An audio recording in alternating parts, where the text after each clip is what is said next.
অনলাইনে যে শুরু হয়েছে যে টকচক দালালকে জুয়েলে ফসাইতেছে, জুয়েলকে মুজাহিদ ফসাইতেছে। এই যে ভাই আপনাদের মানবিক আব্বাস ভাই বিড়ি খাচ্ছে। ভাই এই বিড়ি যদি না খেতাম তাহলে এই মাথায় বুদ্ধি আসতো না, আর আপনাদের জন্য মানবিক টাকা কামাইতে পারতাম না।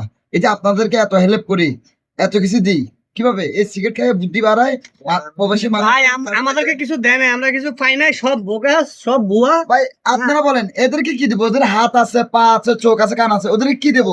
ফুল পরিবার আছে, যাদের নাই তাদেরকে দেবো। আপনারা কি বলেন বলেন? এখানে যাদের নাই তাদেরকেও দেয় না, সামনাসামনি দেয়নি, দিয়ে আমার পিছন দিয়ে নিয়ে নেয় ভাই। না, আপনি আমাদের পাশে একজন সাদাত হোসেন বাবু ভাই আছে, ওকে জিজ্ঞাসা করেন আমি দিচ্ছি কিনা। না ঠিক আছে, টিম সাজ্জাদ বিভিন্ন মানবিক কাজ করে থাকে, এটা সত্য।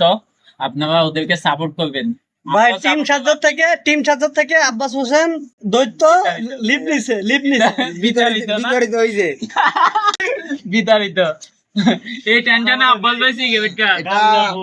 অনলাইনে যে শুরু হয়েছে যে টকচক দালালকে জুয়েলে ফসাইতেছে, জুয়েলকে মুজাহিদ ফসাইতেছে, ভাই। মূলত বেলাল, অন্য বেলাল, এইসব কোনো বেলালের কোনো সমস্যা নাই, ওনার ব্যক্তিগত সমস্যার কারণে উনি একটা জিনিসে অতি ভয় পাওয়ার কারণে উনি এখান থেকে লিভ নিছে, যার কারণে প্রকাশ্যে এটা বলতে পারছে না।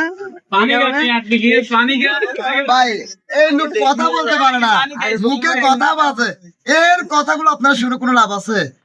তুমি অনলাইনে যে জিনিসগুলো শুরু হয়েছে, এই যে একজনের মারে ফোন দেয়, একজনের ওইতে কি কন্টেন্ট করছে, ওইতে কি কন্টেন্ট করছে। ভাই এই ধরনের লোক কি অশ্লীল ভাষা বলছে দেখছেন?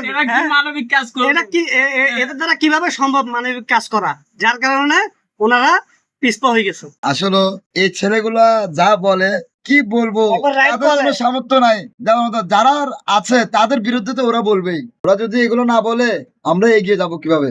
অবশ্যই যদি কারো উপকার করতে হয়, আমি জিনিসটা ভিডিও করব কেন? ভিডিও করার কারণ হচ্ছে মানুষকে উৎসাহ পায়, এরকম যেন আরো মানুষে কাজ করতে পারে, এই জন্য ওরা ভিডিও করে মানুষকে এগুলো দেখায়।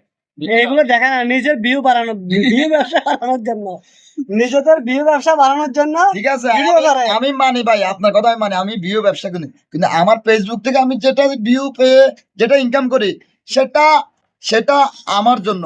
আর এই যে আমি এই ভিডিওগুলো বানাচ্ছি বাংলাদেশের ৬৬ জেলায় এবং ওয়ার্ল্ডে ছড়িয়ে যাচ্ছে, এই যে প্রবাসী ভাইরা আমাকে টাকা দিচ্ছে, এই টাকাগুলো তো আমি দিচ্ছি। আমার ভিডিও যদি প্রবাসী বাইরে না দেখতো তাহলে আমি কি এই মানবিক কাজগুলো করতে পারতাম? ভাই বাংলাদেশের ৬৪ জেলার ভিতরে ২০টা জেলার নাম বলেন তো।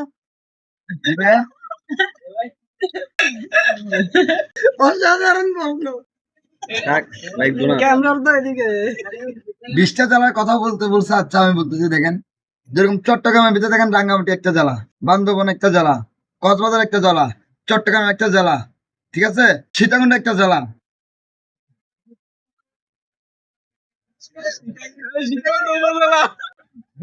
আচ্ছা এটা সরি এবার ফেনী একটা জেলা, এবার নোয়াখালী একটা জেলা, এবার লক্ষ্মীপুর একটা জেলা, ঠিক আছে, এরকম চাঁদপুর একটা জেলা, কুমিল্লা একটা জেলা, এরকম ভোলা একটা জেলা, কিশোরগঞ্জ একটা জেলা, মহীশূর একটা জেলা, 7টা বড়া হিসাব কর। আচ্ছা বাদ দে, মনে হচ্ছে তুই যেটা করছিস